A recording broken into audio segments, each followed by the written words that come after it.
Assalamualaikum warahmatullahi wabarakatuh. Waalaikumsalam. Salam sejahtera bagi kita semua. Halo Sobat Ngopeni, kita kembali ketemu di podcast Ngopeni, Ngobrol Peristiwa Terkini.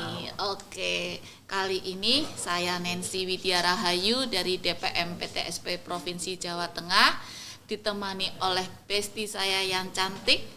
Nah, ini ada Sista Indri lengkapnya. Ayo Sista, kenalan dengan Sobat Ngopeni. Ya, terima kasih Sista Nancy Widya yang cantik juga. Wih, terima kasih. Perkenalkan, saya Indri Astuti dari Cabang Dinas Pendidikan Wilayah 11, Dinas Pendidikan dan Kebudayaan Provinsi Jawa Tengah. Oke Sista, terima kasih, panjang ya tadi perkenalannya.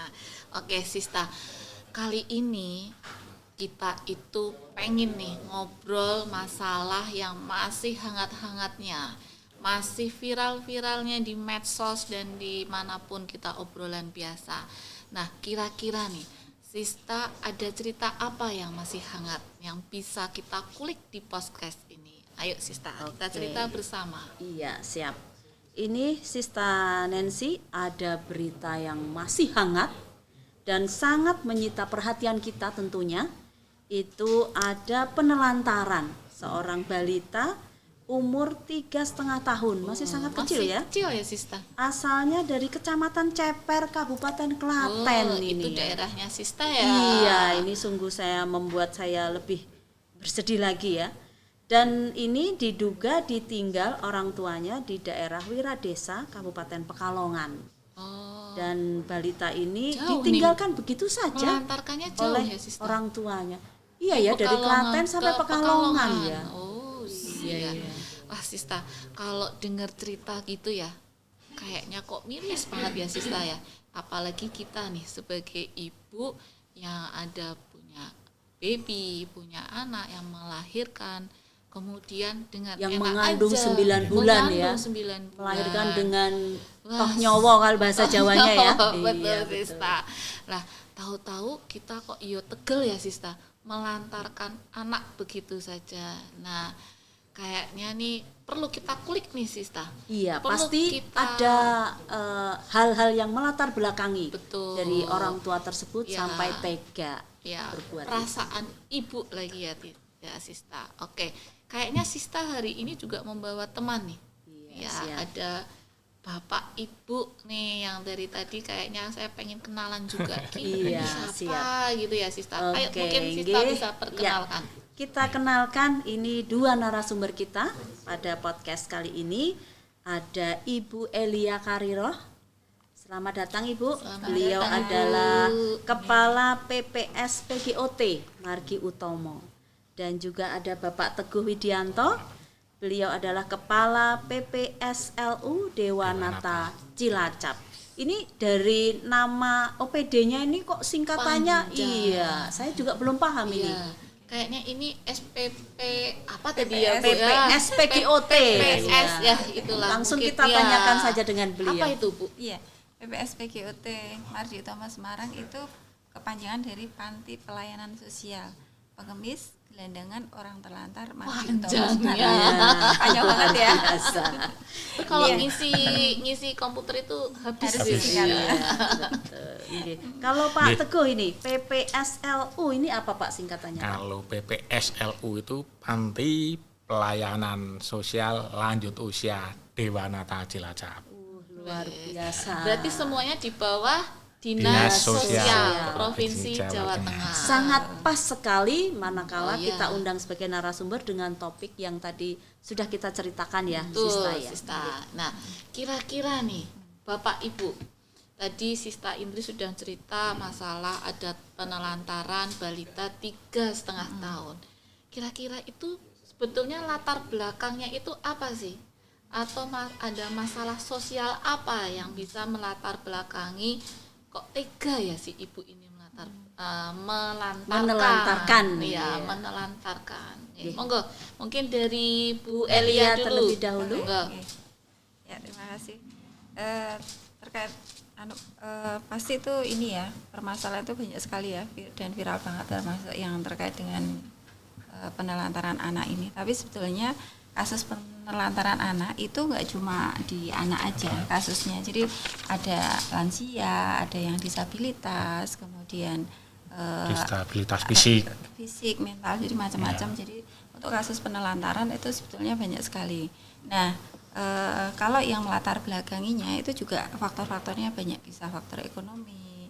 Jadi umumnya mereka karena dilatar belakangi kemiskinan. Jadi secara umum kalau permasalahan penelantaran itu kemiskinan.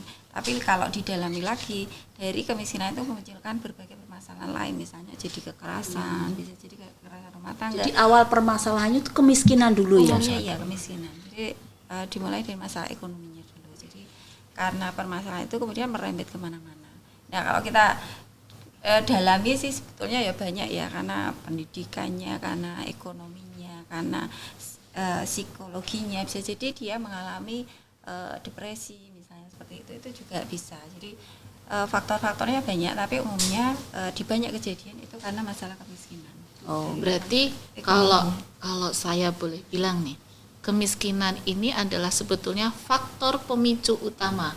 Ya, mulai dari adanya kekerasan, kemudian psikologi ya, yang bisa membuat psikologi orang itu juga berubah gitu ya. Itu faktor pemicunya adalah dari kemiskinan, ekonomi. Nah, mungkin juga banyak nih kasus-kasus broken home, itu kan juga bisa menelantari gitu.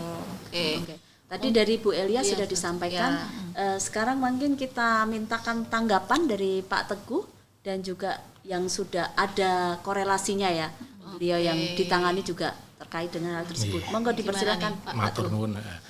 Sebenarnya melihat dari permasalahan tersebut memang dari kaitannya dengan kondisi kemiskinan di sumber masalah, yaitu di keluarga. Hal tersebut sampai memicu penelantaran anak. Nah, hal ini sebenarnya bisa juga dilakukan dengan upaya-upaya terkait dengan mereka istilahnya dari keluarga sendiri. Lingkup keluarga itu jangan sampai timbul satu permasalahan seperti apa. Kemudian juga dari lingkungan yang keluarganya juga, lingkungan dari masyarakatnya dan sebagainya, hingga akan terpicu. Nah, kalau sudah menyikapi seperti itu, tentunya peran dari dinas sosial melalui juga di lingkungan yang masyarakat terkait dengan ada namanya PKH, pendamping keluarga harapan, juga PKSK, juga pekerja sosial yang di dalamnya diambil oleh juga dinas sosial, tentunya juga ikut terlibat di dalam upaya permasalahan tersebut.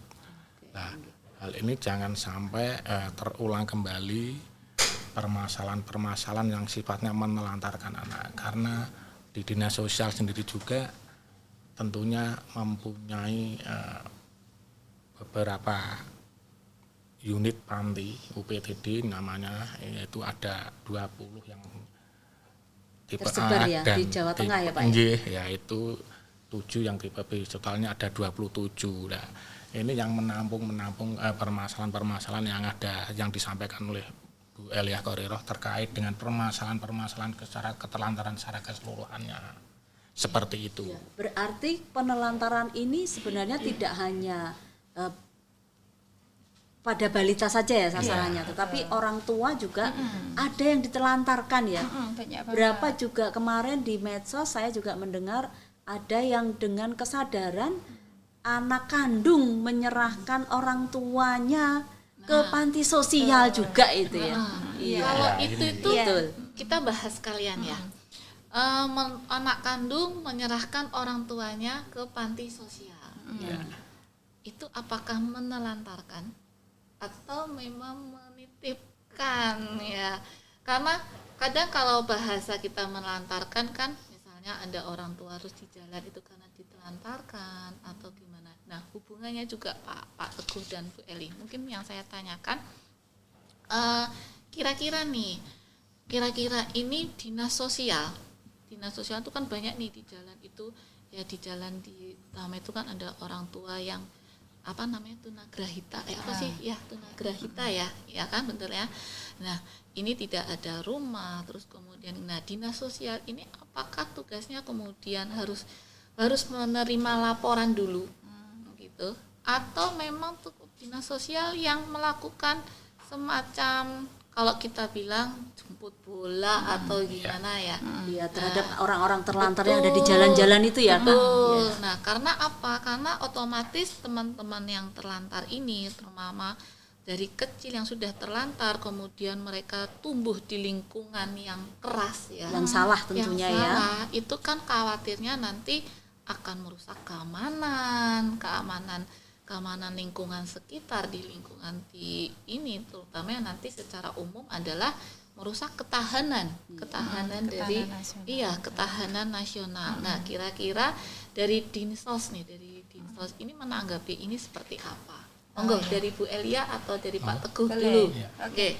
Jadi gini, kalau terkait dengan keterlantaran ya, sebetulnya kalau permasalahan, jadi gini, dinas sosial itu punya tusinya itu untuk penanganan pemerlu pelayanan kesejahteraan sosial. Kalau dulu namanya PMKS. Pemerlu ya, istilahnya iya. pemerlu ini. Jadi yang perlu. Oh. Pemerlu. Jadi Bagi yang asumsinya perlu. mereka yang membutuhkan, Datang. yang perlu. Iya. Enggak. Jadi kalau misalnya dia kan pemerlu ini bisa jadi dia dia membutuhkan layanan tapi nggak bisa mengakses. Jadi kalau tadi ditanyain perannya dinas itu apa gitu ya. Jadi sebetulnya kalau secara undang-undang pemerintahan daerah kita itu punya kewenangannya di Panti. Jadi ada kewenangan provinsi, ada kewenangan kabupaten kota. Jadi kalau di provinsi itu lebih di Pantinya. Tapi kalau di kabupaten Penyediaan tempatnya ya, maksudnya. melalui Panti, pelayanan melalui rehabilitasi sosial itu basisnya Panti. Itu kalau provinsinya. Tapi kalau kabupaten kota itu basisnya adalah masyarakat. Jadi sebenarnya beda banget ya. Nah, kalau Tapi itu bisa kolaborasi ya antara Panti dengan provinsi dengan kabupaten kota. bisa banget. Jadi karena jumlahnya ya, ini data yang dirilis oleh Dinas Sosial Provinsi Jawa Tengah tahun 2024. Itu jumlah PPKS, pemerlu pelayanan kesejahteraan sosial itu sekitar 4.007.316. Banyak juga ya, Sista ya. yang pemerlu. Secara Jawa ya. Tengah. Pemerlunya Pemerlu. iya. Itu Jadi baru pemerlu. pemerlunya itu sekitar 10,67% dari total penduduk di Jawa Tengah. Tapi jangan salah ya, dari sejumlah itu sebetulnya terdiri dari 26 jenis permasalahan. Nah, Kira-kira 26 jenis permasalahan ini apa saja? banyak Yang sebagian. Banyak sekali. Yang paling paling banyak, gede, paling gede, paling fakir gede. miskin, fakir miskin. Fakir Oke. miskin. Fakir miskin itu porsinya paling gede. Jadi sebetulnya kenapa data kemiskinan kita itu beda dengan PPKS. Jadi sekalian cerita ya. Ya. Jadi kalau kemiskinan kita kan sekarang di 1 digit ya, di 9,5 sekian ya. Itu kemiskinannya kita. Tapi kenapa PPKS-nya bisa sampai 10 dari total penduduk 10,67. Nah, karena kalau fakir miskin itu belum tentu dia adalah pemerlu. Iya, betul. Fakir miskin Miskin pasti pasti pemerlu. Pasti pemerlu. Tapi Fakir miskin pasti pemerlu, tapi di luar fakir miskin itu bisa jadi pemerlu. Jadi misalnya gini, dia Oke, orang, paham. iya ya, misalnya dia korban kekerasan Itu seksual. masuk di dalam pemerlu. Pemerlu. Itu Jadi juga angkanya pun lebih bukan besar. fakir miskin ya. Iya. Jadi korban kekerasan kan nggak semuanya fakir miskin. Iya. Misalnya korban KDRT itu kan nggak semuanya fakir miskin, tapi dia masuk data Pemerlu. sehingga bisa jadi memang datanya antara fakir miskin dengan PPKS itu bisa lebih gede PPKS-nya karena Data sebagiannya kemiskinannya adalah ya. betul. Jadi kita dinas sosial itu juga punya tusi untuk mengelola data fakir miskin. Itu menjadi bagian dari 26 jenis PPKS di Jawa Tengah. Oke. Ibu Elia, saya jadi teringat ini yang sesuai dengan tusi saya di pendidikan itu kan banyak para siswa yang kena KDRT, yang di apa ya istilahnya mendapatkan kata-kata kasar dari orang tuanya, itu berarti bisa mendapatkan layanan fasilitas dari Pemerlu.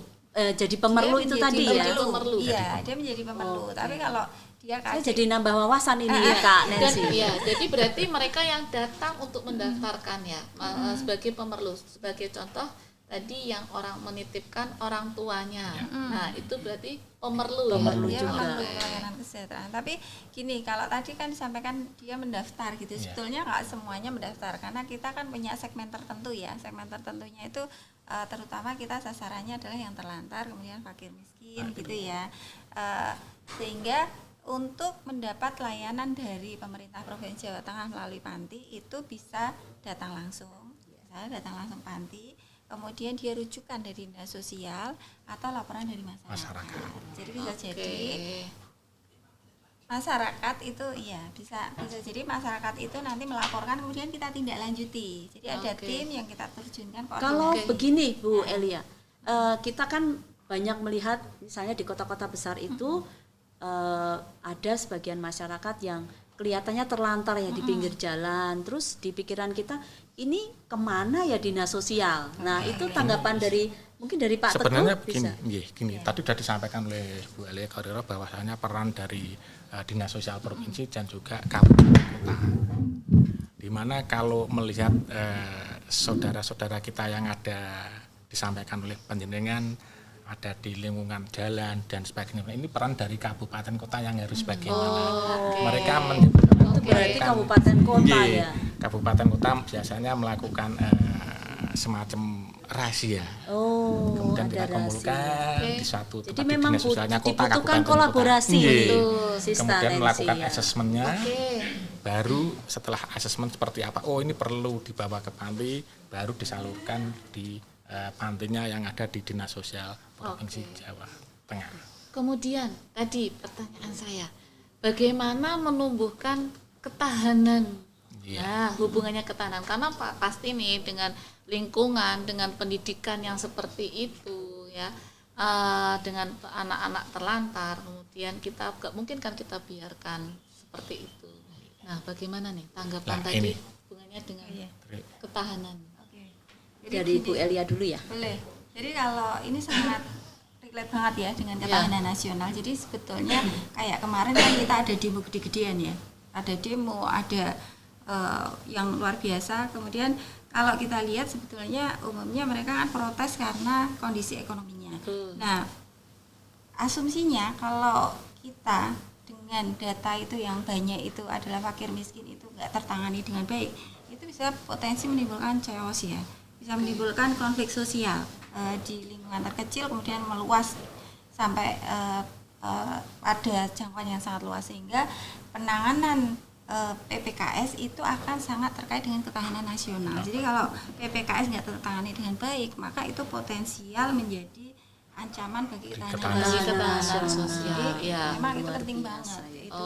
Apalagi jumlahnya gede segitu. Iya, berarti semua berawal dari kemiskinan. Kemiskinan bisa menjadi pemicu bagi dari sektor pemicu bawah semua dulu. Konflik tadi. Iya, baik dari pribadi, keluarga, kemudian sampai masyarakat, bangsa dan negara, terutama untuk ketahanan nasional. Kalau saran masukan saya, mungkin pada saat pendidikan di dinas sosial mungkin bisa ditanamkan wawasan berbangsaan. Oke, Sista, kayaknya tadi kita sudah tiba di penghujung acara ini. Sudah banyak cerita. Nah, kayaknya kita perlu statement dari para narasumber. Monggo dari Bu Elia dan Pak Teguh. Statement yang kayaknya bisa mengena dan kita bisa lakukan untuk biar teman-teman sobat termotivasi dari sobat Ngopeni ini termotivasi gitu. Monggo dari Bu Elia dan Pak Teguh. Mari kita dukung pelayanan kepada pemerlu pelayanan kesejahteraan sosial di Jawa Tengah untuk mendukung ketahanan.